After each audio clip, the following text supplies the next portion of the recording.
The views and opinions expressed on this program do not reflect the company, owners, management, staff, clients, or partners.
It's Thursday, the 19th day of June, 2025. Welcome to Bermuda's Daily Talk Show. It's the Daily Hour brought to you by the BAC Group of Companies, Medical House Lindos, People's Pharmacy, and our good friends over at Hot 1075. I'm Jamal Hartman, and Maya Palacio will be with us in a bit to bring you the latest in the news break brought to you by People's. How's everyone feeling today? Happy Thursday. This is going to be our Friday this week. There is no live show tomorrow, but happy Thursday to everyone. Hope everyone's feeling good. It's been a short week anyway. It's been a short week. Most people got to enjoy the holiday festivities on Monday. It was National Heroes Day in Bermuda. And today, it's a hero. I'm not a hero. It's a holiday in the US, which we'll speak about in days of the year. Something that, Bermudians have been celebrating for quite a while. In 1999, the PLP put it into past legislation, but yeah, it's the emancipation for Black Americans today. Suzanne Ingham says, super and Maya, awesome Thursday, Jamal. All right, awesome Thursday to you as well, Suzanne Ingham. All right, well, greetings everyone, and thanks for making us part of your daily routine. A good one today as we welcome the Minister of Housing and Municipalities, Zane DeSilva, onto the show. We're going to be discussing the housing situation in Bermuda. All right, so a lot of chatter around the affordable housing and housing in general in Bermuda. But we're happy to have the minister on to engage and communicate from the government's perspective the current state of housing in Bermuda. The Daily Play is a name that place today. All right, it's a name that place. And folks, don't forget to subscribe on our website. Follow us on all of our social media channels to stay up to date with all that we have going on. Help us grow beyond the mic as we do our part to continue to improve our community. Again, big shout out to everyone who is tuned in on the radio and sends videos or pictures of them doing so. We appreciate you. Keep them coming. We're going to do something real cool one day. And who knows, you may even be rewarded for your participation. But since today is going to be our final live show of the week, it's going to be our Friday. We're going to have a Friday fun day today brought to you by our friends at Mailboxes. You can get 2 years of free membership. Just go to mailboxes.bm/the daily hour for 2 free years of membership. This is your daily discussion also brought to you by our friends at Titan Express and Secure Trucking. All right, let's do this. So here's your question of the morning. Here is your Friday fun day on a Thursday question of the morning before we get all serious with housing with Minister Zane DeSilva. What do you enjoy most about summer in Bermuda? What do you enjoy most about summer in Bermuda, right?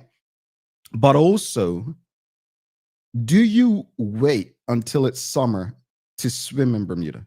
Do you wait until the summer to swim in Bermuda? Now, I know someone in the audience, if I'm not mistaken, I'm going to call a name, and I hope I don't get, yelled at for this, but I know Miss Ellen Kate Horton, if I'm not mistaken, has said, sometimes I don't catch you all live because I'm out swimming. I was like, really? Yeah, that was like winter time, folks. So I know some folks do that. We've got Kenton Trott. He says barbecue and beaching. Barbecue and beaching. Okay. Barbecue and beaching. We've got Nicole Hassel says video signal went down, and then Suzanne Ingham says Wi-Fi issues on my side. Okay, you all having some issues in Bermuda. Who you got? Don't say that, Jamal. But question of the morning. It's Friday, fun day on a Thursday. What do you enjoy most about summer in Bermuda, and do you wait until it's summer to swim in Bermuda? I'm going to go back to Kenton Trott because he says barbecue and beaching. Well, folks, Kenton Trott was on social media this weekend and showing his grilling skills, but the brother didn't show the results. He basically said to the public, "Oh well, everybody ate what I made." So I mean, we're gonna have to take his word for it. We'll take his word for it. But Kenton Trott was on the grill, folks. He was on the grill. What do you enjoy most about summer in Bermuda? Tanya Cheeseman says long days. Long days. Okay, longer days. Yeah. Roberto. We're just gonna stick with Roberto. He says wearing Bermuda shorts, blue. All right. Wearing blue Bermuda shorts. Unfortunately, we did just get a message that if you're tuned in on Facebook, that it is Facebook is having issues. So you may want to go over to another stream on YouTube, or you can tune in on the radio. But basically, Facebook seems to be having some issues with the live stream. So our apologies for that. But you can definitely tune in on another stream if you'd like. All right. All right. Let's get back to the audience. So again, audience, what do you enjoy most about summer in Bermuda? What do you enjoy most about summer in Bermuda? And also answer the question, folks. Do you all swim before summer? Do you swim before summer? Kenton Trott says, my daddy and mama swim all year round. All right. Kenton Trott says, even in December. Wow. Suzanne Ingham says, Nick Hassel, I thought it was on my side. Well, we just tried to reconnect with Facebook, so you should be good now. Sencha Durham says, definitely wait until what used to be called the Queen's birthday holiday to swim. She's so old. She says what used to be called the Queen's birthday.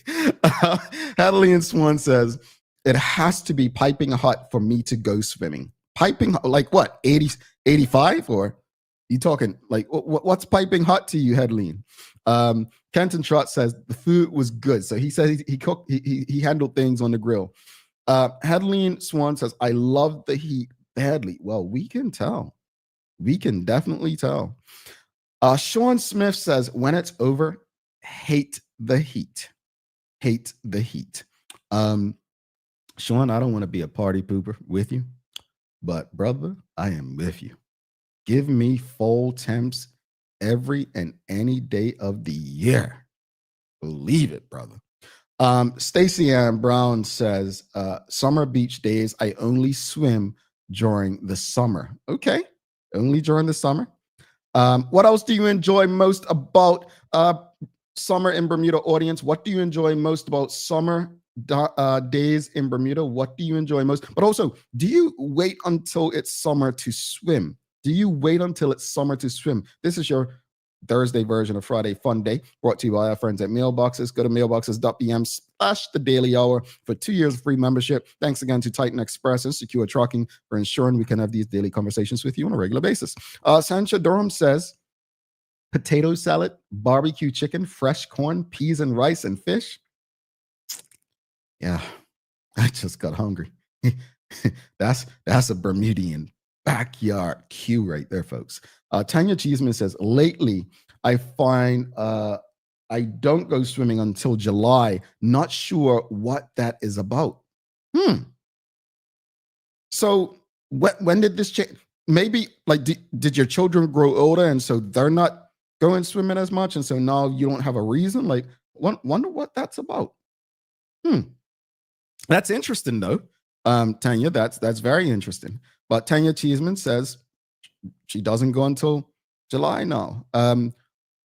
You know me, folks. I don't have to surprise you or anything, but you know that I, Jamal Hartman, and the ocean, we're not kinfolk. Like we don't really mess with each other like that. You know, I leave it to the fish and the sharks. I leave them in their natural habitat, and I watch from the side, and you know, that's where I'm good. But if swimming is your thing, enjoy. Just be safe out there, folks. Be safe. I, what do I enjoy most about summer in Bermuda? Growing up, I enjoyed going to cricket games, but my favorite part of the cricket games was tea break because I would always like find a way to sneak in and enjoy like the biscuits and gingerbread and stuff that the players would have. Food, man, food. But tea break was one of my favorite pastimes of going to cricket games with my older cousins and family. I enjoyed cricket games. I also did like my family. I always had a barbecue during the summer. Somebody I know had something. Pool parties. Although I don't like swimming, I always had pool parties. My best friend had a pool. It's like it's just something that I did. What else? Fishing. I used to love going fishing in the evening. I don't like the heat, but in evenings in Bermuda, whether it's Flatsbridge, sorry, or going down the rocks between Devonshire Dock and Sanders, like stuff like that, I used to love. Even my colleague Nikita Robinson, I remember used to taking her boys when they were really young down the dock, off the rocks at her house. Like just fishing was one of my favorite things to do in Bermuda. It's something you can do year round, but for me, the cool, breezy evenings in Bermuda during the summer were perfect. What else, audience? What do you enjoy most about summer in Bermuda? Charles H. Jefferson II says, Jamel, can you swim? If yes, are you sure? I don't like to swim, Charles, but I definitely can swim. If you asked me to, the last time I swam in Bermuda in the ocean was non-mariners. I jumped off the top of the boat, and that was like 2017. I think the last time I could be wrong. If I've been swimming with anyone in Bermuda since, let me know. But I think that's the last time I've been swimming in Bermuda, 2017. Before 2015, I hadn't been swimming in Bermuda since 1999. So I don't spend much time in the ocean, folks. Judge me all you want, but that's just who I am. Tanya Cheeseman says, yes, kids are all young adults and no grand. So yeah, I guess no real push to go. I go when I go. See, I figured that when Tanya Cheeseman said earlier, folks, that she doesn't usually go swimming until July. Not sure what that's about. I figured maybe she has children that are grown, because children when they're young, they're gonna get you to go swimming. But yeah, that in between age, they're not kicking it like that. That makes sense. Windsurfing, says Roberto Ortiz. Okay, windsurfing. I know a lot of people do windsurfing down at Shelly Bay now, folks. Has anyone done the windsurfing down Shelly Bay? It seems pretty cool. We've got Manuela John says, I enjoy going to the beach when it's not too hot. Dark people do burn. I just don't like to sweat if I'm not working out. That's my problem with summer, folks. It's something about like sweating and just I want to enjoy myself. If I'm not at the gym at 5 o'clock in the morning sweating, then I don't want to sweat. That's just me. But hey, to each their own. Not everyone sweats like me. What else, audience? What else do you enjoy? What do you enjoy most about summer in Bermuda? What do you enjoy most about summer in Bermuda? What comes to mind? Something that you love to do. And in the meantime, if you haven't already on this episode of Friday Fun Day on a Thursday, do us a favor. Do us a big favor. Whether you're on Facebook, which we've just reconnected with, LinkedIn, YouTube, Twitter X, Instagram, give us a like, love, follow, share the link with your friends, your family, your colleagues. Help us beat the algorithm. Don't forget, we have the Minister of Housing and Municipalities, Zane DeSilva, coming up. We're going to be talking about the housing situation in Bermuda. So get your questions and comments ready. Big shout out to people like Charles H. Jeffers and others, Trotty, and who keep sending us suggestions, Rashida Godwin, of people to bring on the show. And we appreciate that ministers like Zane DeSilva, and Daryl, Nate, Furbert, the Yellow Band, all of them keep accepting the invite to come on and engage with you. We love the fact this is not a podcast. This is a talk show where you get to engage directly with the people that you want to have conversations with, the people you want answers from. And we are appreciative of their time for coming on. So just keep it respectful, ask your questions, send your comments, and we'll get through as many as possible. To those tuned into Hot 107.5, we're working on a solution. We're working on a solution so that we can get you engagement as well, whether it's through WhatsApp. You can send your audio through. We are working on solutions so that we are not expecting you to type if you're listening and driving, you can send a voice note, but we don't want to leave you out. So appreciate your patience as we work on a solution for you. Marquita Lee says, what she enjoys about summer in Bermuda is going to cricket games, fishing off the rocks, or on a boat. How far are we going out on a boat, though, Marquita? All of those things she said. That's my pastime in Bermuda. Going to cricket game. Although going to cricket games and the tea breaks was my thing. Fishing off the rocks, perfect. I had it in mind, but my daddy, he had a 16-footer when I was young, and I used to get sick on the boat, like seasick. And I even got see, this is why I don't even do cruises, because I feel the boat rocking. I feel the boat rocking, folks. I'm one of those people. And then people say, "Oh, just take that pill or something you can take to help with seasickness." I don't want to. Marquita Lee, my kind of person, she said, I can still see land. Okay, we're on the same page. Kathy Del Hayward Ming says picnics. Enjoys summer in Bermuda. What she enjoys most about summer in Bermuda, picnics. All right, let's bring Maya Palacio in for the Daily Hour news break. We've got a conversation with the minister coming up, but let's show some love. Thanks again to Mailboxes. Again, folks, if you ship to Bermuda and you're looking for some of the best deals and best ways to ship to Bermuda, just go to mailboxes.bm/the Daily Hour. Get 2 years of free membership. They'll help you get your shipping to Bermuda in a more convenient way. All right, let's give some love to Titan Express and Secure Trucking, and then we'll have Maya Palacio with the Daily Hour news break after that. After that, we'll go to our commercial break and come back with the Minister of Housing and Municipalities, Zane DeSilva. Make sure you do us a favor in the meantime, whether you're on Facebook, LinkedIn, YouTube, Twitter X, or Instagram. Give us a like, love, follow, share the conversation with your friends, your family, your colleagues. Just ensure we beat the algorithm so that everyone you know has more educated opinions of what it is that we're discussing. Mr. DeSilva is here to discuss and engage with you, so make sure they have access as well. The Daily Discussion is brought to you by Titan Express and Secure. Visit TitanEXBDA.com, your leading tour and transport provider specializing in Black History tours throughout the island. And SecureBDA.com for all your property management, waste management, residential, and commercial trucking needs. Professional, punctual, and reliable service is our commitment to you. All righty. Real quickly, before we bring Maya in, we've got Michelle White says, love summer warmth, hate the cold. You know what? I would take cooler temperatures over hot temperatures any day of the week because I can always warm up, put layers on. You can only take so much off. Legally, anyway. Anyway, let's bring Maya Palacio in for Daily Hour News Break.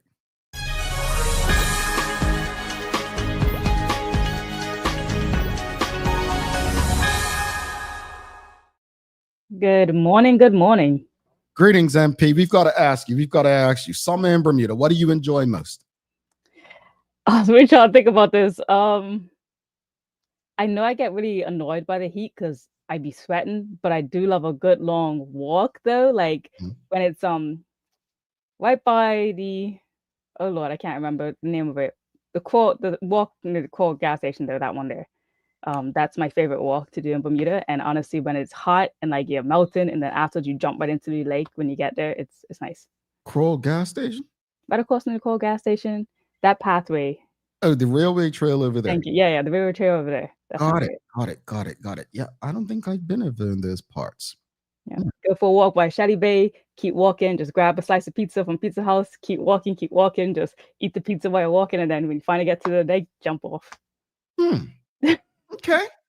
I see something there. Okay. Yeah, I think you're like me. It's the whole heat and sweating thing.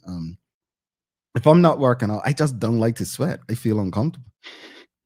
I know that's strange to most people, but no, I feel that. I'm not a fan of just, but like intentional sweating. Yes. Yeah, right. That's the thing. Like, but if I'm just going outside and it's like that was my challenge of living in Florida. Like, I would walk to my car, and by the time I got to my car, which was probably like 20 yards away, I'm sweating like it just got out of the ocean. I don't like that. I don't want to do that. So if you see me walking around with a fan on me, don't judge me. Miss Horton's asking about lake. You said lake. Lake. Oh, dock. Sorry, the dock. Oh. Yeah, Charles asking, did Maya say jump in the lake? I'm sorry, been away in Canada too long. The I dock, just skipped jumping off the one. dock. Yeah, they're all asking like lake. They want a lake. I'm like, you need a lake in Bermuda. All right, all right. So what you got for us today? All right, good morning, everyone. This is your daily hour news break brought to you by the good people at People's Pharmacy. Now that Carnival has come to an end, I'm sure you guys still need that recovery stuff, so make sure you head to them for everything you need to recover from the long weekend that we had. All right, so on Tuesday evening at the Open Door Christian Assembly, Google held their second town hall meeting, specifically targeted to the people of St. David's, where they plan to build their brand new 50,000 square foot landing station. Here is your story.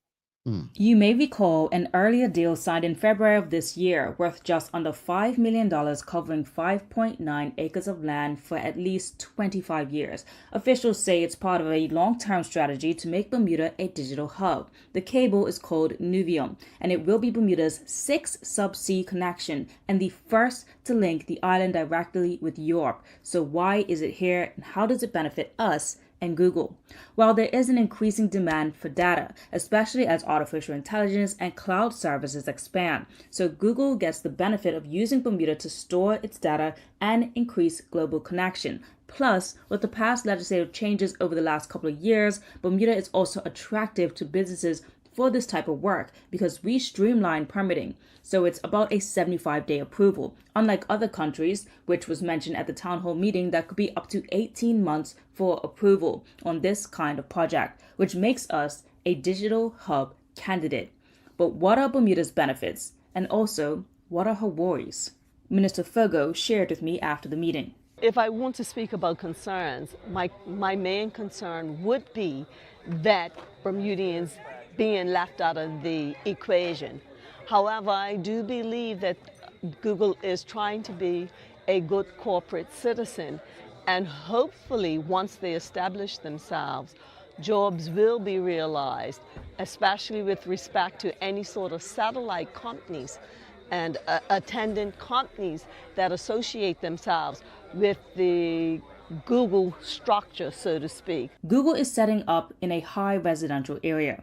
And although many at the town hall praised Google for actually coming to speak with the residents of St. David's, it didn't ease everyone's worries. I am more concerned about the environmental impact, even though it probably is good for Bermuda as far as the technological standpoint, but I don't think enough consideration was given to us who would live directly across from it. And we weren't consulted, at least I weren't. Nobody I knew in our complex was.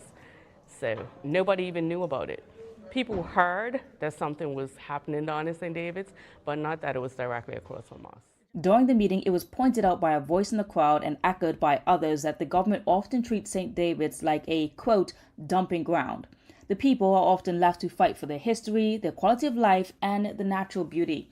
So Google showcasing how they plan to be a partner with the community was instrumental. Although not yet in the works, but on the 2025-2026 agenda, Google plans to introduce tech pathways and studies in the schools like St. David's Primary School. What I was most interested in is obviously the pathways for people to be able to enter into that kind of space, whether it's engineering, subsea cables, etc. So mentioning how they're going to go from creating St. David's Tech School, some scholarships, but I think it would be good for them to then also show how that pathway goes from small children all the way through into the workforce.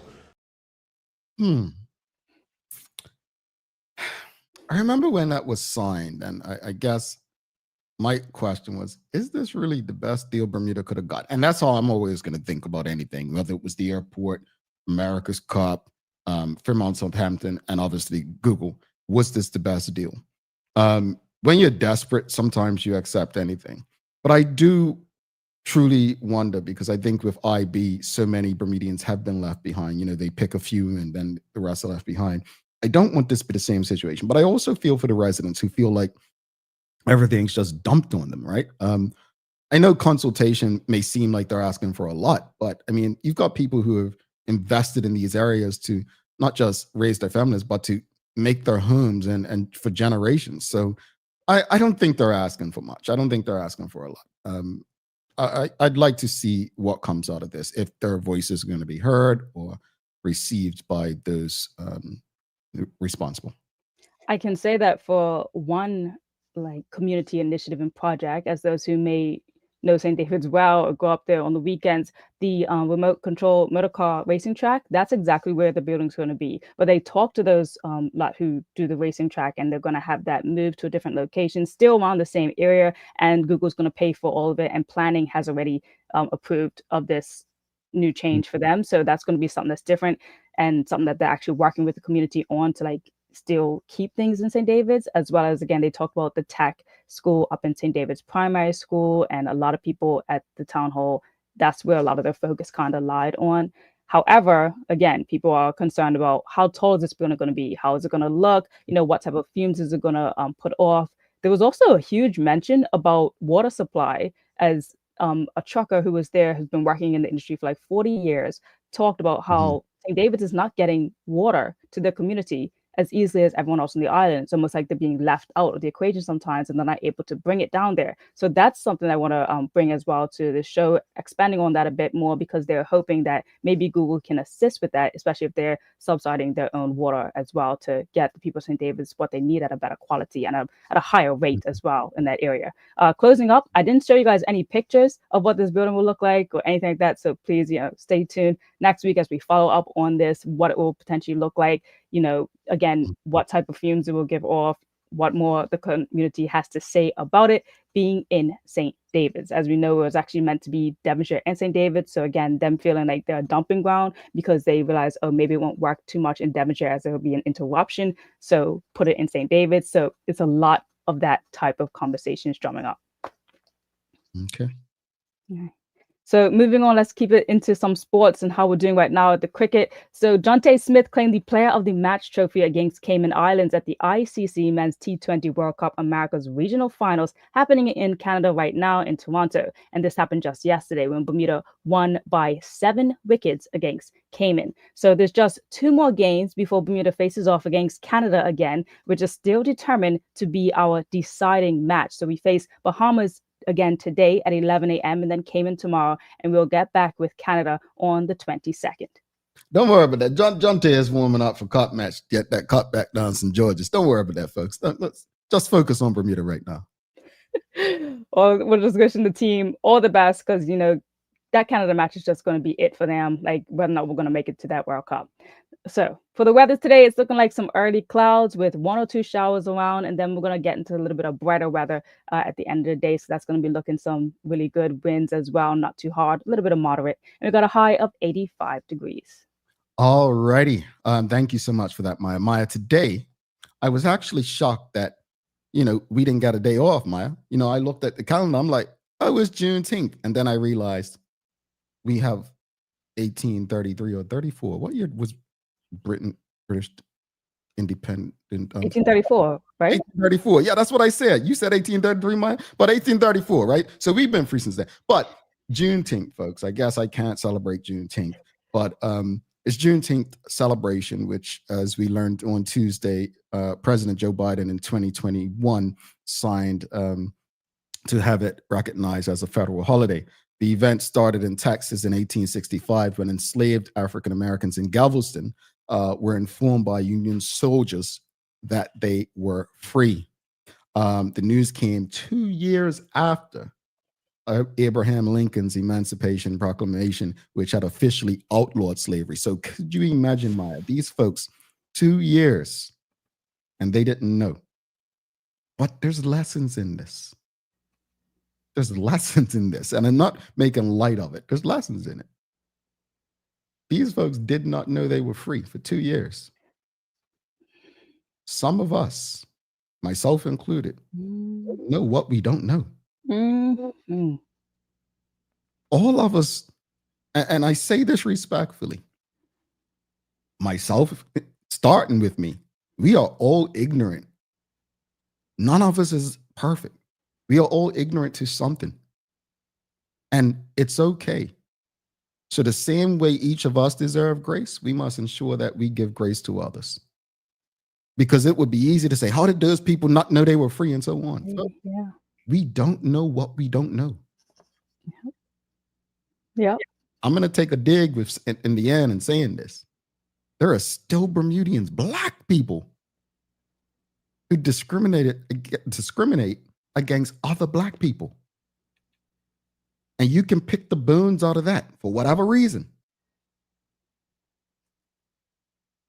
That's some serious colonized thinking.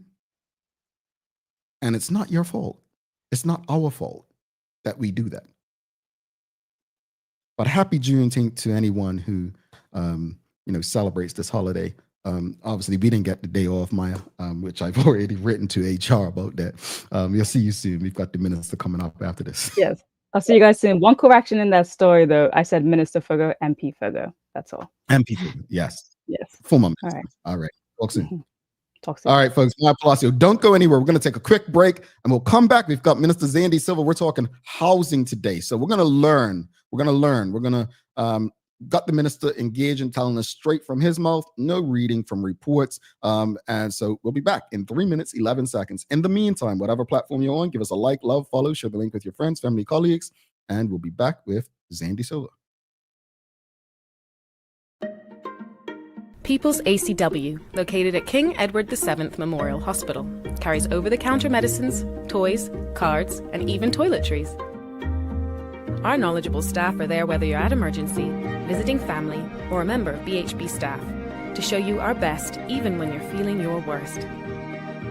People's ACW, we're here for you.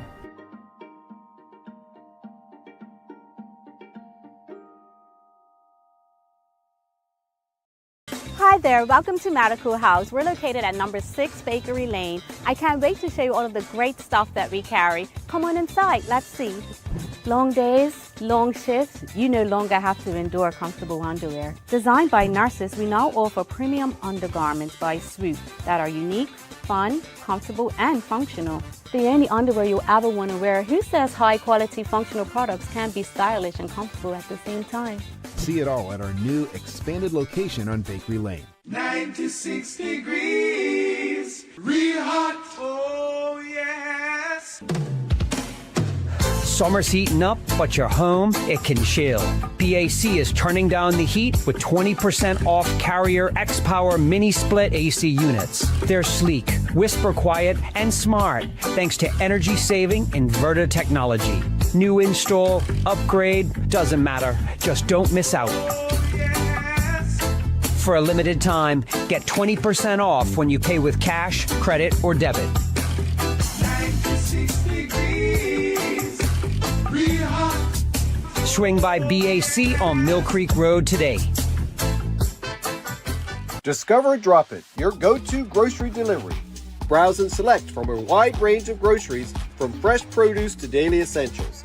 Our friendly drivers deliver fresh groceries to your door fast, saving you time and hassle. With Drop It, you get fresh groceries delivered fast, so you can focus on what really matters. Drop It, freshness at your doorstep, delivered to your door with Lindo's. Why go anyplace else? Dreaming of expanding your business? With BDC's Loan Guarantee Program, we support your ambitions. Get up to 75% guarantee on bank or credit union loans up to $300,000. Just your vision and our support. Apply today and unlock new business opportunities. BDC, Bermuda business starts here. At Umami, we don't just sell spices, we spark something bigger. We believe food isn't just fuel, it's connection, it's tradition, it's joy. Our dream? To help you eat better, love louder, and maybe even start a little food revolution. One home-cooked, flavor-packed meal at a time. Because cooking isn't just a chore, it's an act of love. Umami Spice. Gather, cook, connect. All righty, welcome back to the big show. I'm Jamal Hartman. It's the Daily Hour brought to you by the BAC Group of Companies, Medical House, Lindo's, People's Pharmacy, and our good friends over at Hot 1075. Thanks to the Real Deal Wheel for ensuring that we're pumping through on your radios every morning. We are live. Folks, don't forget to subscribe on our website. Follow us on all of our social media channels to stay up to date with all that we have going on. Help us grow beyond the mic as we do our part to continue to improve our community. All right, without further ado, let's bring in our very special guest for the day. We've got the Minister of Housing and Municipalities. Please give a warm TDH welcome to Minister Zane DeSilva. Greetings, sir. How are you? Hey, good morning, Jamal. I'm doing fine, thanks. Yourself? I can't say too much. I got to ask you, before we get into the serious stuff, we were discussing earlier, we were asking the audience, what is your favorite thing to do in Bermuda during the summer? What's your favorite thing to do in Bermuda during the summer? I figured you might ask me that, and I was thinking, and I said, well, what's my favorite thing to do in the summer? It's probably the favorite thing I do all year long, and that's if I get any spare time, I want to play golf. Golf, okay. I just learned though. I just learned that you also are a good pool player, huh? Snooker. Okay, so I got myself and Stephen Bremer have been playing together for years. We played for Warwick Workmen's. We've won the league title several times, and we've won the Bermuda Open Doubles Championship about 6 times. We're currently defending champs. Okay, all right. Okay, got a little skill there. All right, and before this will set the tone for the conversation, Minister. This will set the tone. I usually start asking this question in June. I asked Dr. Brown last week. I'm gonna ask you. What way do you slide during cot match? Somerset. No question, Somerset. Oh, I'm sorry to hear you sigh and see you sigh. Well, that's gonna shape the conversation a bit, but all right. I know former Premier Brown of St. George's too. So yeah. He's a good man for that. We're working on you. We're working on you. But thanks again for doing this. Thank you for coming on. Again, our audience, we usually try to give them what they asked for. They wanted to hear from you, and so let's just jump right into it. You have been the Minister of Housing and Municipalities since the election in February of this year. As you stepped into that role, how would you describe the state of housing in Bermuda, like this entire overall situation? And what are the most urgent challenges facing your ministry that you're trying to address? Okay. What do I think about it as I stepped in? We know that there's a shortage in Bermuda with regard to affordable homes to rent and affordable homes to buy. So I knew that coming in. The second question, what have we found that our challenges are? Well, you will know, Jamal, that we're a brand new ministry.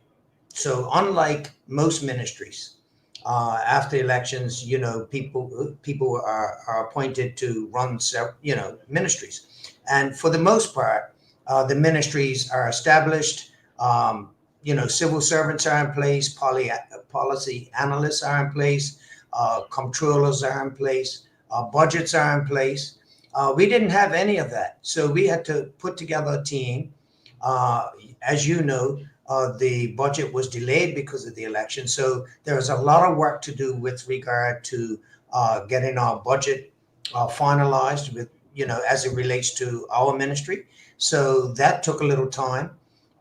We also have all the people that I just mentioned. It's a new ministry for them too. So it was a lot of work to be done just to get ourselves up and running. So that took several weeks. And we're still trying to find our feet in certain areas, but we are getting a lot better.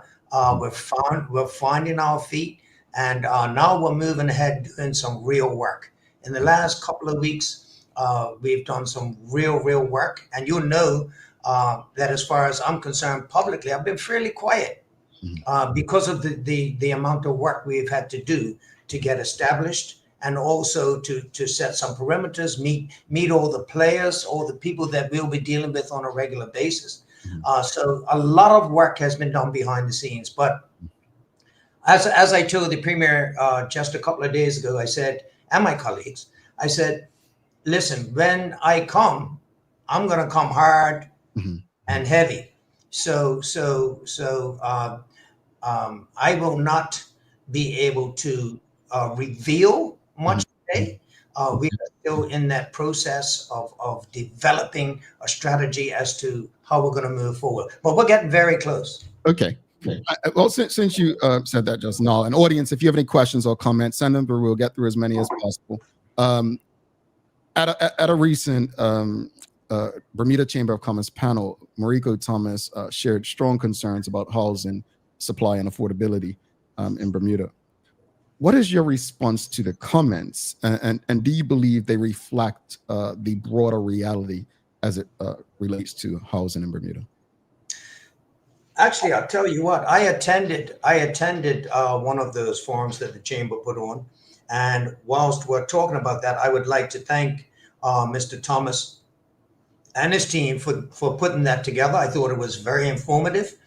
I think a lot of the information that was put to everyone that attended was appreciated. We've been doing very similar within our ministry. I have asked Mr. Thomas to attend a meeting next week with about 25 other people to discuss our way forward and some of the things that we've been doing and some of the visions that I have. So that's planned for next week, and I look forward to the dialogue that we'll have. Indeed. Thank you for sharing that. And audience, I'll get to your questions and comments. We won't leave you hanging, trust me. We often hear that Bermuda's housing issues are tied to both a lack of inventory and high construction costs. What steps can you share that your ministry is taking to stimulate more affordable housing development in Bermuda? Well, our ministry, when you ask that question, Jamal, our ministry will not be able to control the construction costs. What we have done as a government, you will know, is that we just reduced construction import duties, to 10%, which I am hopeful, we are all hopeful that will at least assist with the construction costs in the country.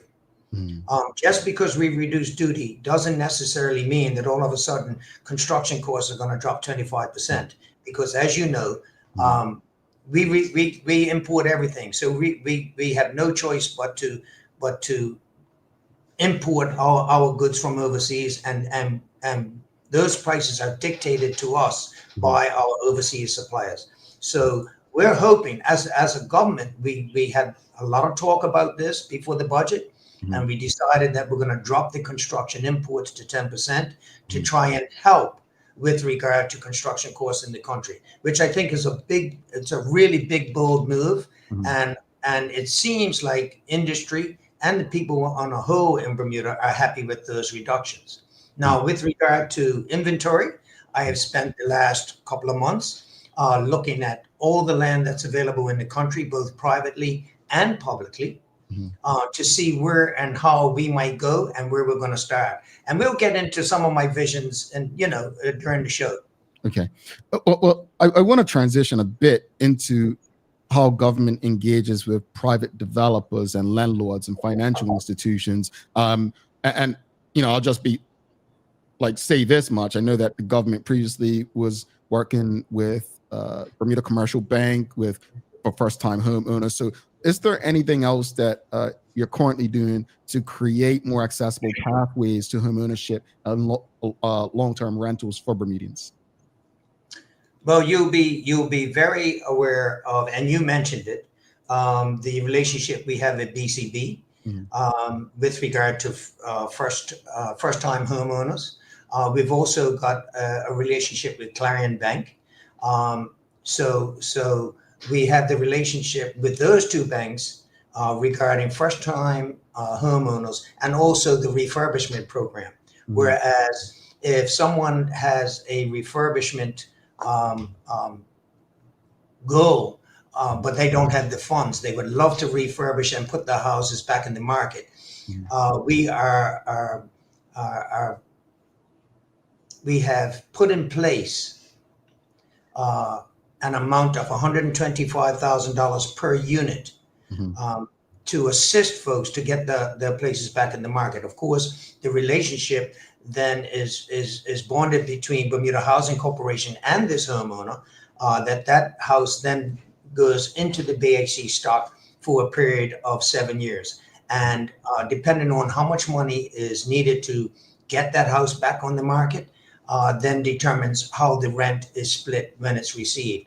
But I think that is one of the things that we're doing. And we have about, I think 24, 25 people now that have put the houses forward, and those homes are currently being assessed so that we can determine the value of construction that's needed, and then we'll move ahead, and that's in train. Okay. The other thing I would like to say, Jamal, one of the things I want to do is I want to eventually get to a stage where we have better participation by the banks in this country. They're making enough money off the people of this country where I think they could do more with assisting our people that wish to purchase their own homes. You will know that, the bank's criteria, I think it really puts a lot of home ownership out of reach of our people. And I think the banks need to play a bigger part. Now, they have to take some risk. And it seems to me that the banks in this country, right, do not want to take the risks. They are making it so heavily favored on their side when it comes to loaning folks money to purchase homes. I'd like to see that changed. So it's like you've watched a couple of episodes, and anyone who tunes into this show regularly would know that I've consistently, over the last few months, probably going back to last year, questioned the banks. Like Craig Simmons has said it on this show as well when he speaks about the economy. Like, the banks got a free pass all the time, and it's not an attack on the banks, but it's why don't we ever question the banks? Why don't we ever talk about the mortgage rates and the like? And I think that's really part of what we need to do to kind of get the answers that we need. So I'm glad that you addressed that. But I want to shift to some concerns. So back in April, I don't know, Bermudians, when they see a non-Bermudian put something bad about Bermuda, they get defensive and go on social media, and we love to defend. We act like we like each other when other people talk bad about us, right? So I was directed to a young lady who made a TikTok post, and she was a guest worker in Bermuda, recently just got to Bermuda last year.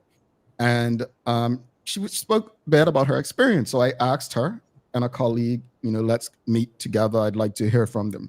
So I met with them at that place at Botanical Gardens. I sat down and I listened to them. And, they told me about how hard it is to find housing. And that was one of their big issues, not to mention, the weather and the like. But for the sake of this conversation, I want to stick on housing, right?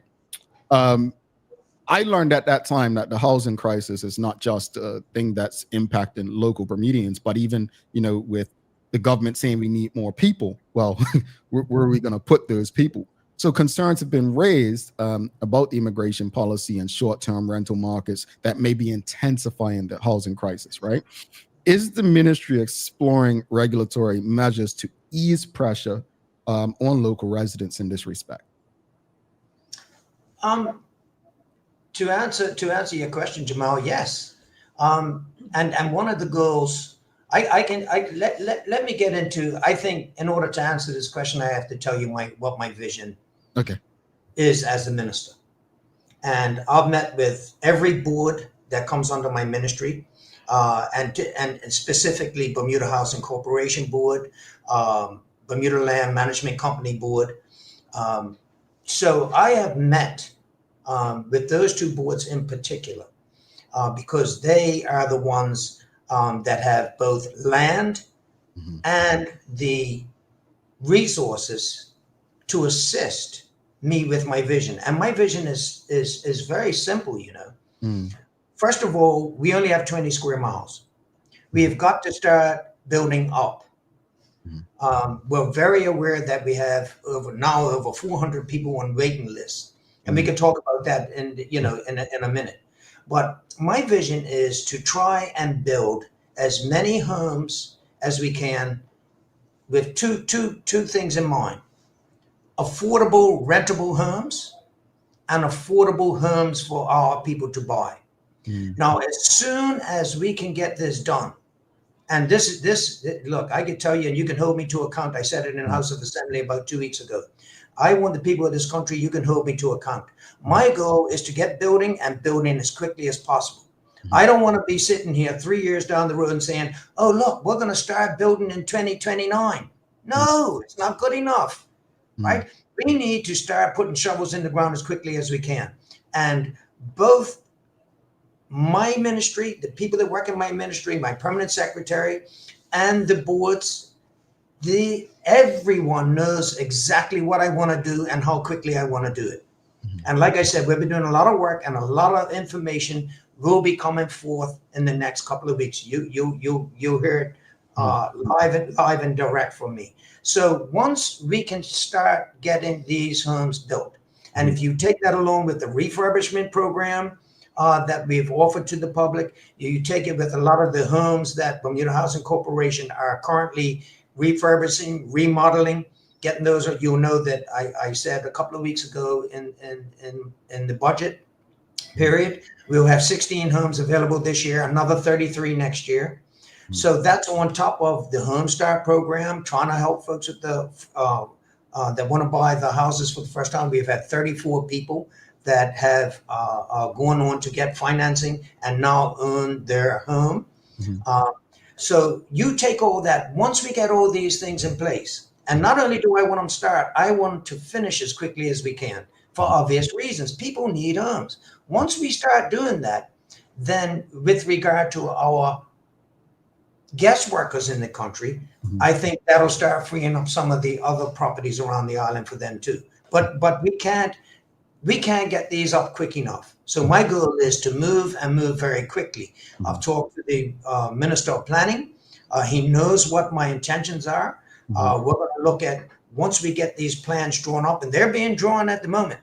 Once we get everything finalized, we want a special section in planning to be able to look at these things, look at them quickly, so that we can get approvals, go to the get through the building permit stage quickly, and get shovels in the ground. That's the goal. All righty. We're going to go to the audience. Got quite a lot of questions. Thanks again to everyone who's tuned in. Don't forget, give us a like, love, follow, make sure you share the link. Let's help beat the algorithm so that as many people as you know have access to these community conversations. You are speaking directly and engaging directly with the minister. So your questions. I want to touch on this Sean Smith question because I want you to go in detail because you mentioned wait list. But he's asking what units are in highest demand, studios, one bedrooms, etc. Like, do you have an understanding of the wait list and what that looks like? I do. The largest units are the one bedrooms and the studios. That's the largest demand at the moment. And you have to remember, and this is part and parcel of my process over the last few weeks is finding out exactly what this wait list looks like. And we have three categories: critical, urgent, and just a need for a house. People are looking for reduced rents. But what concerns me most obviously is the critical and urgent. And we have between 50 to 100 homes in each of those two categories, which is very, very concerning. And that is why I want to get these homes built and get them built as quickly as possible. One of the concerns someone in the audience, Amari Simon, says, moving quickly, which you've mentioned a few times, comes at the expense of transparency. Are you able to remain transparent as things move quickly? Why would I not? Okay. Well, I mean, let's be honest. I mean, there are people who say, well, he's a construction guy, minister of housing. That's a conflict. I mean, any response to that? Because quite a few people did say that once you were named the minister.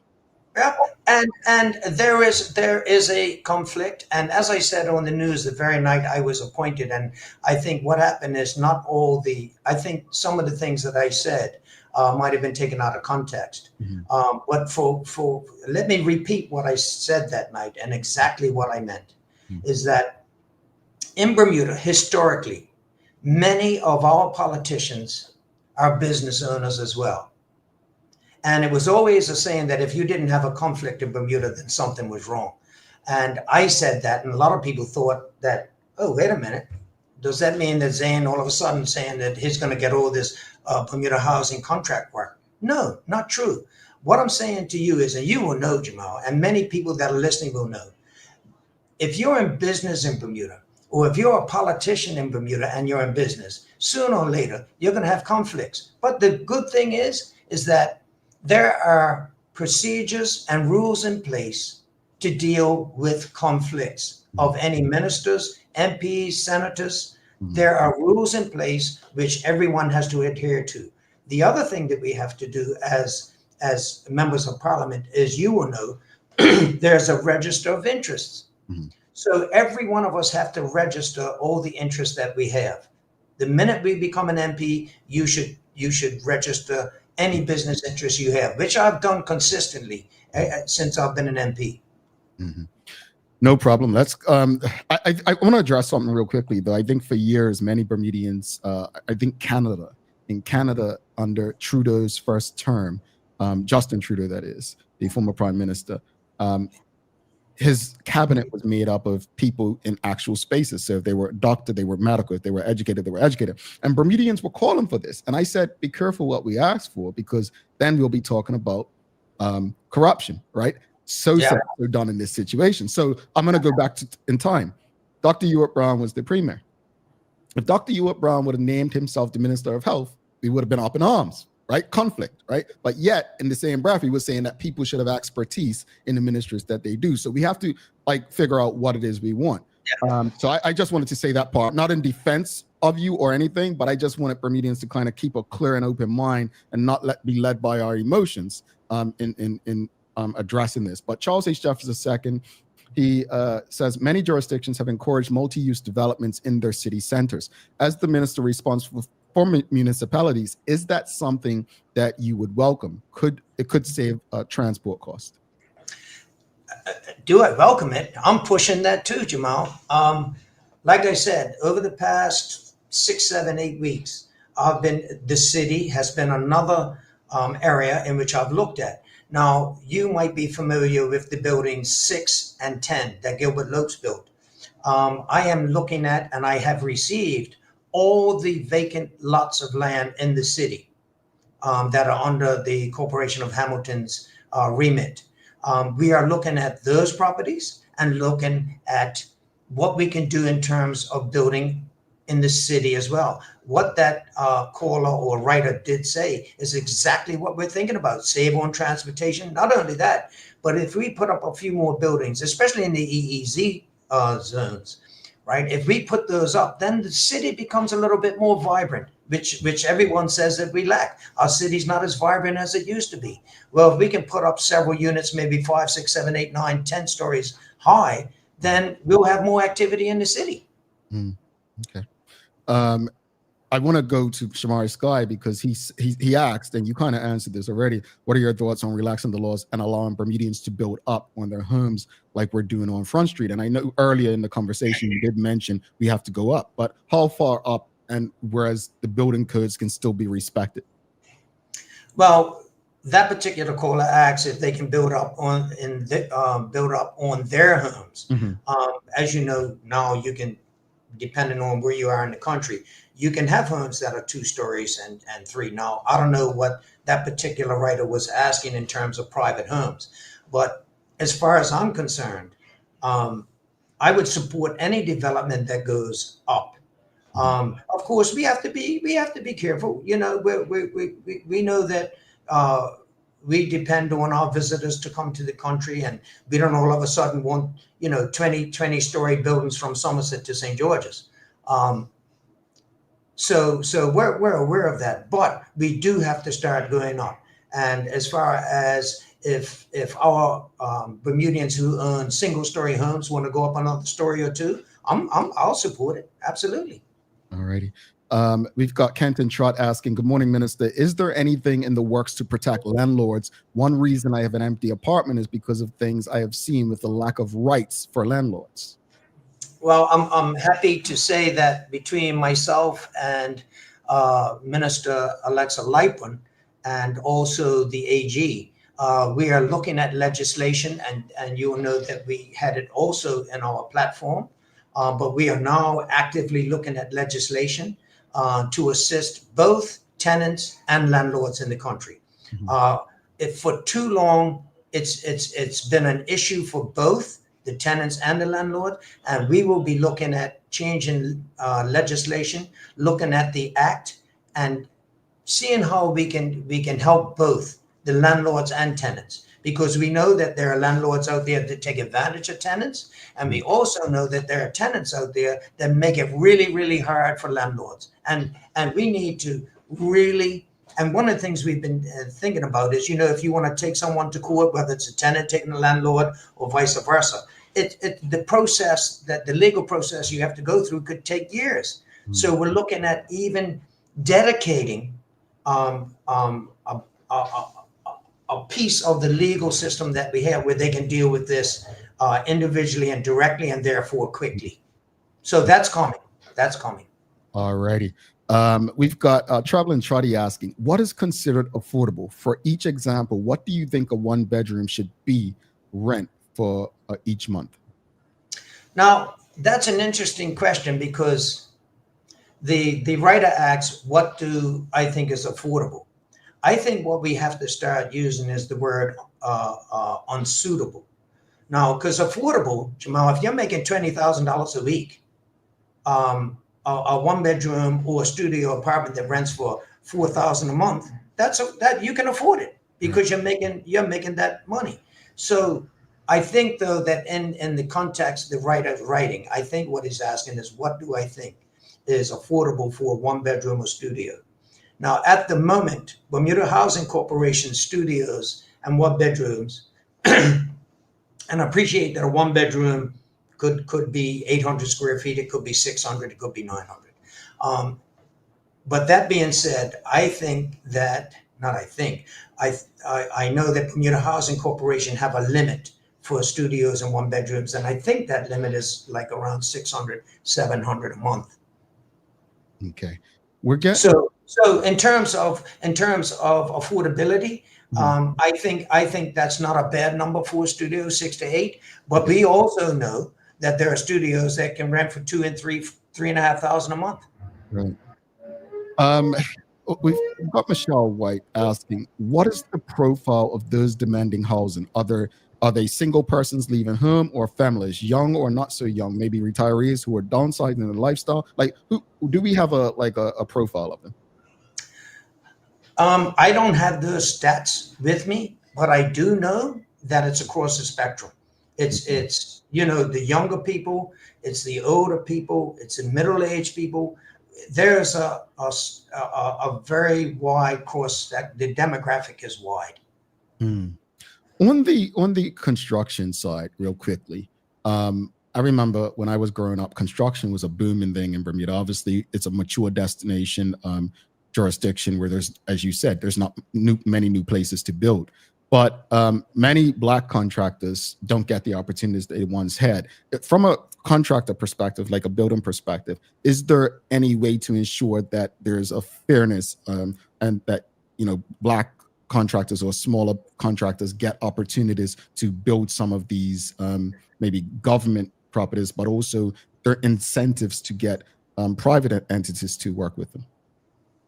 I think that's currently been done, and it's been done over the last several years, specifically with Bermuda Housing Corporation.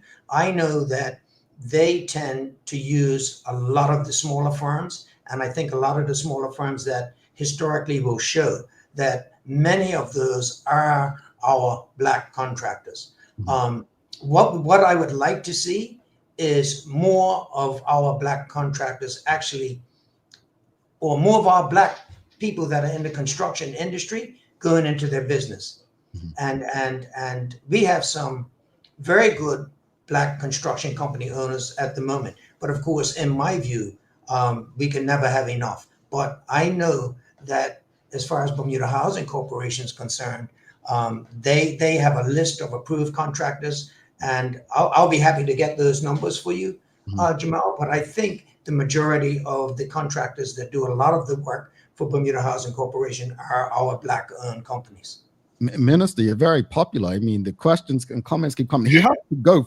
He literally rearranged the meeting, so he does have to go. But I'll go through a few questions. I got one. No, actually, Jamal, I like I said, I rearranged that meeting, so I'm good. I'm good for another 30, 40 minutes if you want. And a big shout out to Hot 1075, Will the Real Deal, who said that we will continue live because this is an important conversation. So love to Thailand Communications for ensuring that the general public gets to hear from the minister. So we got something that came through email, Minister. It says, does Minister DeSilva have the statistics around the number of people who have lost homes? I agree that bank criteria seem stringent, but so many are still losing homes. How many lost homes after government pushed for 100% mortgage? I am not sure it's all on the banks. I do agree in government pushing them to find a way to offer lower rates, though. I don't have that number, Jamal. But I will say this, is that, again, I'm going to point my finger at the banks in the country, and I would implore the banks in the country, rather than take someone's home, is to be a little bit more compassionate with regard to repossessing those homes. Now, that might come in terms of refinancing. If someone runs into hard times and maybe the wife has lost the job or the husband's lost the job, they're just on hard times for whatever reason. I think the banks, and I'm happy to debate with any banker in the country, but I think that the banks in the country have a not so good record of repossessing people's homes. And like I said earlier, I think the banks need to assist people more when they want to purchase homes in terms of the length of the mortgages. Why can't we do 50-year mortgages in the country? The banks do not want to take the risk, and it's not fair. So with regard to repossessing homes, I'm on the same line and length, is that before you make that determination to take someone's home, why don't you look at maybe extending the mortgage for 20 years? And someone would say, I don't want a mortgage for 20 or 50 years. And let me be clear, for me, myself personally, I'll take a more, I'm going to be 66 this year, but I'll take a mortgage tomorrow for 100 years. Because that means my monthly repayments are going to be low. And guess what? When I die, if I leave it to my children, and probably if I get a 100-year mortgage, they won't pay it off in their lifetime. But you know what? The payments will be so low that we can afford it and continue on for a generation or two. And this is where the banks need to play a bigger part. When you get Bank of Butterfield that's clearing $50 million net per quarter in this country, they have to do more for our people. I'm sorry. I'll debate it with the CEO, Michael Collins, anytime. Bring him on the show and we can have a full debate. I don't mind. Oh, you heard it here. I could be Don King, folks. Let's make it happen. In saying that, I think it's a crisis that we have. I definitely think it's a crisis that we're facing as it relates to mortgages and banks. And I don't know if people truly understand the role that each plays, the government, the banks, the landlord, the tenant. Like, I don't know if we truly understand our roles. I think I read something earlier this year that Bermuda's experiencing a record level of homelessness as well. And some people put it down to Airbnb. Do you believe, in fact, I know places like Barcelona have outlawed it. Do you think that plays a role, how people decide they don't want to rent to people because, as Kenton Trotter asked about landlord protection, they don't feel protected, like anything protects them, so they choose to rent to visitors. Is that playing a role, and what are your thoughts on it? I'm sure it is. I'm sure it is, Jamal, because as someone that I'm a landlord myself, I've also been a tenant. So I have the experience of being on both sides. It's and that's why we're gonna hit the act head on during this next session that we have, because we know there are challenges with regard on both sides, from the landlord's point of view and the tenant's point of view. We know that. And it's long overdue for somebody to do something about it. And I know between myself, Minister Lightman, and the AG, as well as the push from the Premier, because he's pushing us to get on with it. It will be done. Will it be perfect? I don't know. We'll see how it shakes out. But we will address it as best we possibly can, because we know it's an issue in the country. Now, You had mentioned the homelessness in the island, and it's been estimated that it's over 1,000 people. And again, I think that the sooner that we can start getting homes built in the country, we can address the homelessness as well. And I take my hat off while I'm at it to not only Minister Tanae Furbert, who has a passion for this, but also Arthur Whitman, who's the CEO of PwC, and also Denise Carey, who runs the charity home. I think you're aware of that. But those three, I've met with them several times already as well. So I'm looking at everything in the country, and it includes the homelessness too. Indeed. Thank you for that. Folks, it's so many questions, so do me a favor, be patient with me. Rosalind Famous says, land evaluation rates are over 20 years old. When will the next assessment take place? Will it be adjusted closer to more realistic values? I don't know when it's going to take place, but I know we have talked about it in cabinet, and it is long overdue. And I think that is a challenge, and that I think the ARVs do need to be adjusted, and they because they haven't been looked at for a while. So I agree with the writer that it needs to be looked at, and it's on our radar. Alrighty. Mark Simons says, with regard to the Bermuda Commercial Bank arrangement, I'm only aware of people who were not successful with getting financing.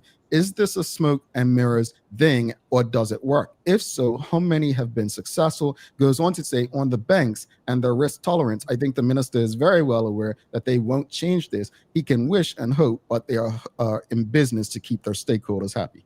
Any comment on both of this? Okay, yes, it's not smoke and mirrors. We have 34 people that have taken advantage of it and are now they own homes for the first time. So we've had 34 to date. We also, with the refurbishment program, I think he could have been talking about either or. So, but I did say earlier that we have 24 people that have contacted BHC, and we're having conversations with them about the refurbishment program. Now, with regard to the banks, yeah, it's going to be a challenge, but guess what?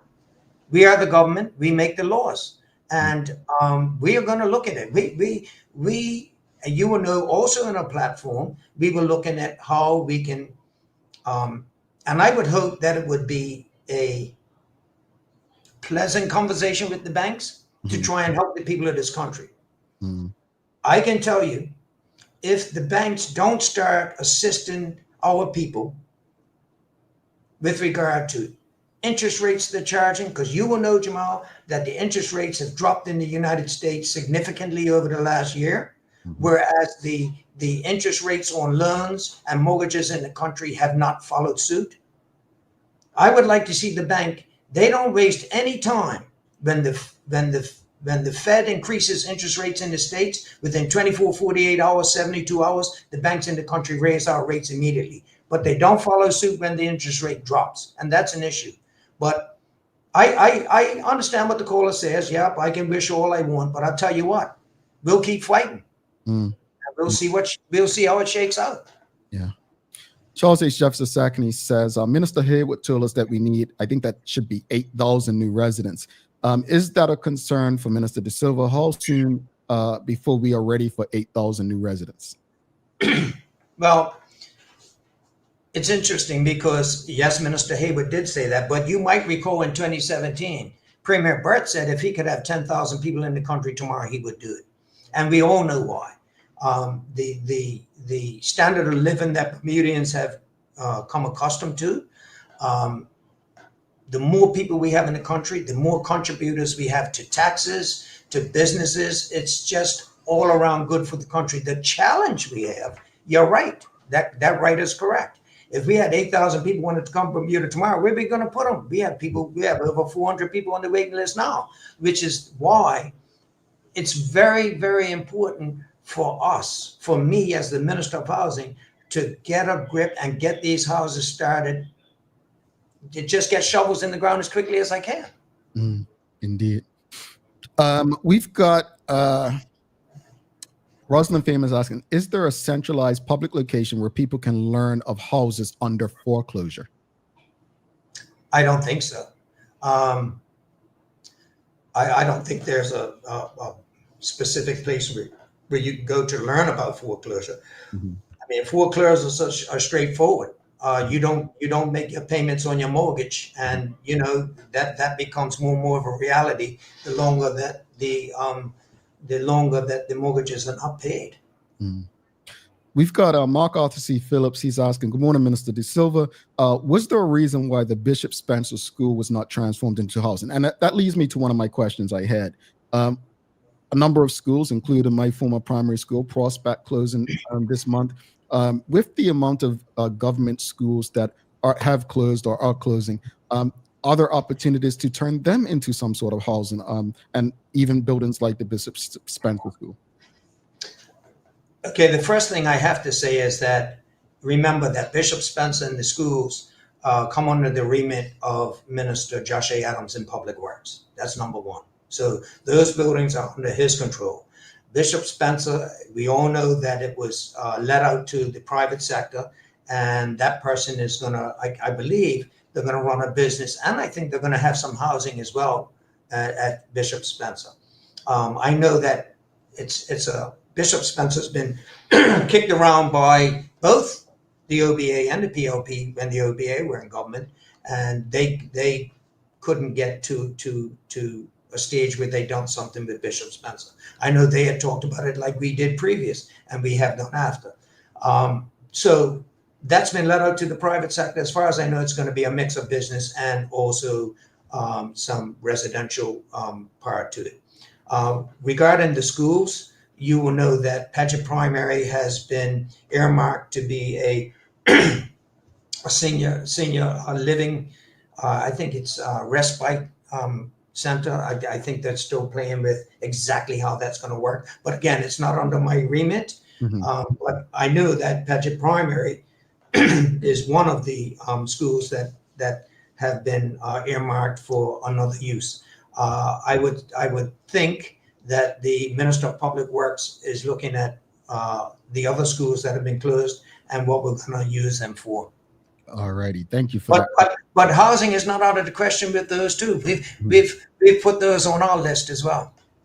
Yeah, no, I appreciate the clarification with that. Just Mark Arthur C. Phillips asking for clarification. Bishop Spencer, was it sold or leased to the company? I'm fairly certain it was leased, but again, it's not under my remit. I can't remember. I'm pretty sure it was leased, not sold. Yeah, and real quickly, I was thinking this. Polly Rich is saying you mean Gilbert, not Paget Primary, right?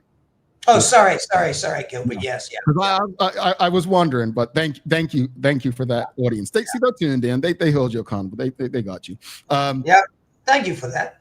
Yeah. Hey, maybe sometimes it's good to throw these things out and see if people are really listening. Oh, they do it with me every day. I get things wrong regularly, Minister. So real quickly, we've got a couple more. I'll go through a few more, audience. If I don't get to you, please forgive, but you can always reach out to the minister through his ministry.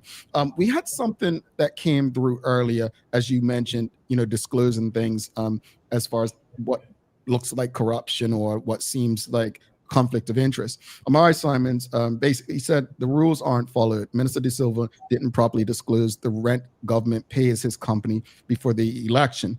Well, I mean, you can address that if you choose, but there are people who don't know that, politicians can disclose things, are supposed to disclose things, where to find that stuff. Obviously, because I've been in this space for a long time, I've always looked at that stuff. But would you like to address this comment by Amari Simons?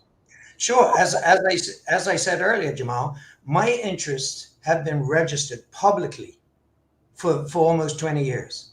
I update my register of interests every year, and that includes for the last election. My interests were all registered publicly. Real quickly, so one of the idea, someone had written that Switzerland actually does what Minister DeSilva is speaking of in terms of the longer mortgages with banks. With that, they said, but they believe that in Switzerland, the government backs it. Would the government, or would you be in favor of the government backing mortgages for people who fall under certain groups? Would it be something of interest the way that government backs companies or corporations? Would that be something that could work, or it could get messy and expensive?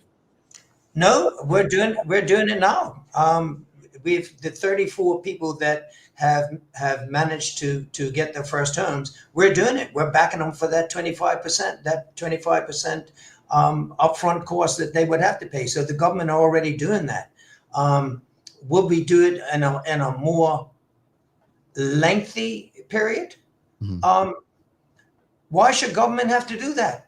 Again, so the question begs, in other words, the bank want to take no risk. They want government on the hook. The bank should be taking more of a risk. The government of this country do a lot for the people of this country. Why should we be saddled with furthermore risk and or possible debt increase when the banks could play a big part and a significant part? Charles H. Jeffs II, he says, does the minister agree that the government should not be in the development business? Bermudiana has not been good.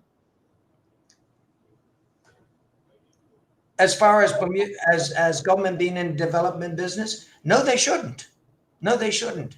And we're not. We haven't done any development as government, say, for quite a while. Now, if you want to talk about Bermudiana for a moment, right? Let's talk about Laughlin's, which is a great success story, right? And I think that the idea behind Bermudiana was similar to Laughlin's. We were trying to create homes for our people.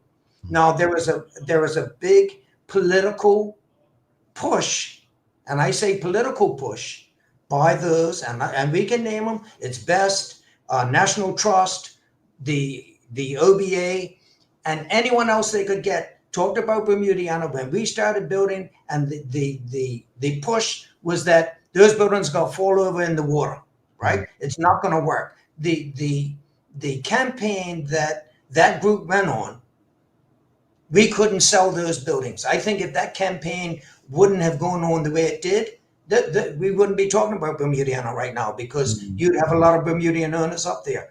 But that is what it is.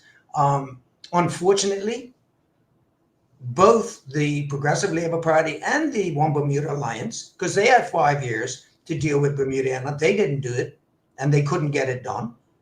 And then we end up with, quite frankly, it's been a project that I don't think anyone is happy with the amount of money that's been spent. But you know what? We have this bag of lemons, and we're trying to turn it into lemonade, and I think we're on track to do that. Albeit it's been way too much money, too much of the taxpayers' money that has been spent on that project. But it is what it is. It's under my remit, and I think we're on track to get it dealt with and to be able to repay the loans that we've had to take out to get the project finished and where it is today. I've said it publicly that we are 35% rented at the moment, and that's without any advertising, and it looks like it's on a good path to get it fully rented, and therefore stop the bleeding, as I call it. Some people don't like me using that, but we have been bleeding taxpayer dollars up there under this project. But it's one way to stop that bleeding and to bring it under control. All right, Minister, I know you said that you'll be discussing some things in the very near future. You'll be sharing more details.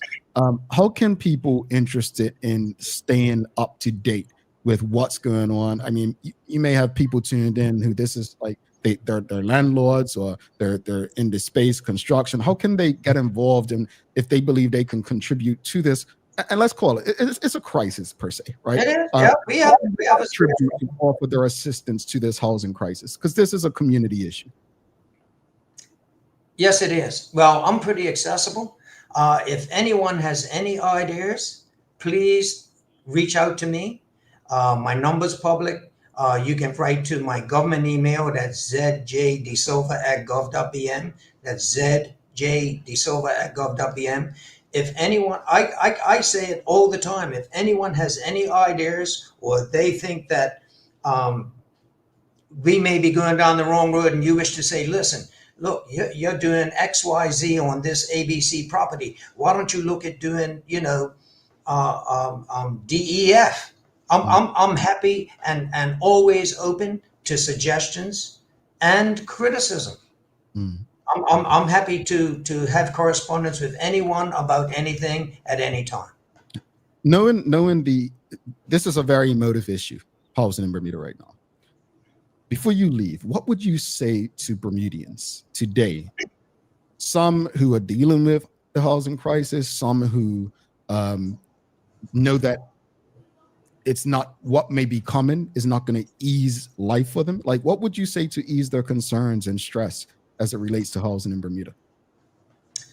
I would say to anyone that's in that situation, I am really aware of where the country stands with regard to housing.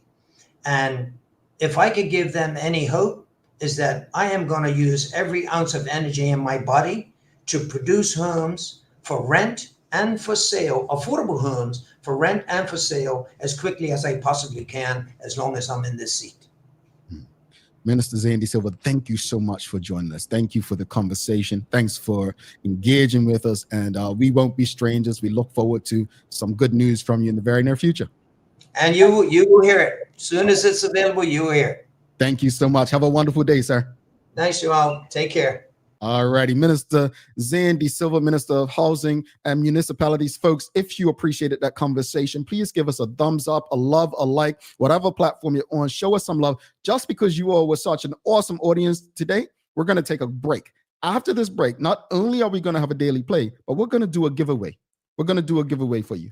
Stick with us. We'll be back in a few. Forget the usual. Ditch the ordinary. Go off-grid, where adventure meets barefoot luxury. Welcome to Off-Grid RV Bermuda, the island's first recreational vehicle retreat where nature meets luxury in a fully solar-powered Airstream RV. Enjoy eco-conscious linens, cozy robes, a stove, and full bath in a mobile home.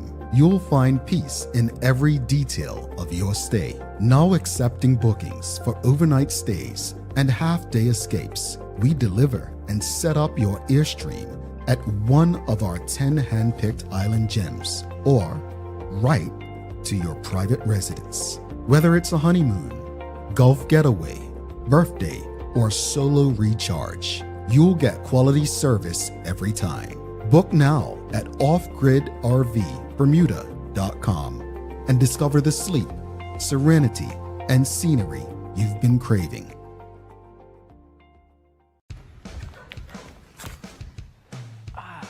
Hey, you all right, bud? I don't know, man. I finished running 20 minutes ago, and I feel like I'm still panting. Look like you need to recover. Try this here. New drink. Oh, you're like you want to go to the hospital in 2 seconds or two. This will make you fast like Flora. Tastes good. Yeah. Yeah, bye. Hey, we again. I'm recovered, right? Being from this little island, like yourself, we knew you needed access to reliable shipping. We set up mailboxes so you can skip all the long waits or held up in customs excuses. With mailboxes, that won't happen. Get your packages in under 48 hours using our dashboard. Plus, if you're a planner or headerer, our weekly consolidation service might be for you. We hold your packages in Delaware and ship them together to save you big time on shipping fees. And with our warehouse being in Delaware, that means 0% sales tax. Pretty cool, right guys? Looking for the best care for your pets? Nova's Ark Feed and Supply has everything you need, from top quality food to toys and supplies. We've got it all. Join our frequent buyer program and earn rewards every time you shop. Plus, we've been awarded the Clever Customer Initiative program for helping you save more. And don't forget, we open an hour early on Saturdays so you can get a head start on your pet care. Visit us today or shop online for easy pickup or delivery. Your pets will thank you.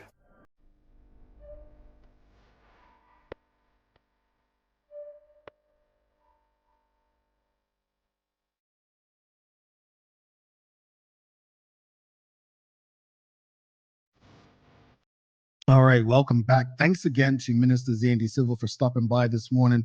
Greatly appreciate his presence, folks. If you've just tuned in, if you've just tuned in, just want to thank everyone on Hot 107.5 for rocking with us. Don't forget, you can send video to us if you were listening on the radio. We'll do some things for you and with you.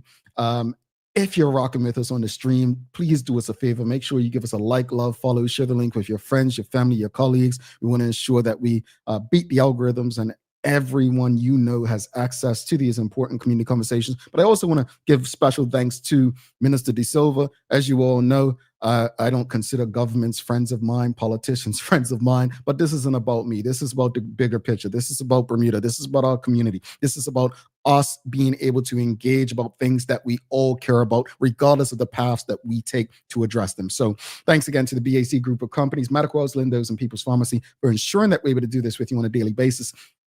It's time for the Daily Play. Yep, it's time for some trivia. Brought to you by Bermuda Trivia, now available at stores throughout Bermuda. Follow Bermuda Trivia on Facebook, Instagram, Twitter, X, and TikTok to find out why it's Bermuda's favorite trivia game. All right, are you ready? Very easy question because I told you the answer. I told you the answer earlier. So please, please, folks, don't let me down on this. Don't let me down. Folks, today is Juneteenth. In what city were enslaved African Americans informed by Union soldiers in 1865 that they were free?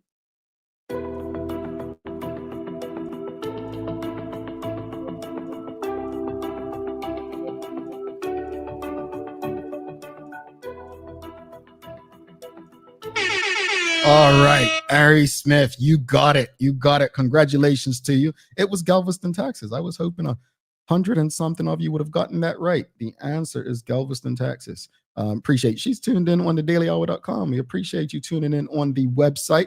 Folks, we're going to do a hashtag giveaway. What you want to do is put that hashtag that you see on the screen, hashtag Hot1075, as we show some love to Hot 1075 for ensuring that you all get to tune in via radio. So we're going to give away a little $25 gift voucher today to one of our sponsors. So you heard Mark Arthur C. Phillips. While you're doing that, he said we need to get these likes up. So if you're tuned on one of our streams, make sure you're liking, loving, sharing the link with your friends, family, colleagues. You're subscribed. You want to ensure that as many people as you know have access to these conversations, especially the conversations like housing in Bermuda. Again, as I stated to the minister, it's a housing crisis. Real quickly, just to reflect on this morning, we began talking about what we enjoy most about summer in Bermuda. And while I am not a summer person and I am not one who loves the heat, I don't think I've spent a summer outside of Bermuda that has been better than what I've experienced in Bermuda. And for me, summers in Bermuda, it's nothing like that cool summer breeze in the evening. That is probably, when it's hot in other places, there's no summer breeze coming through.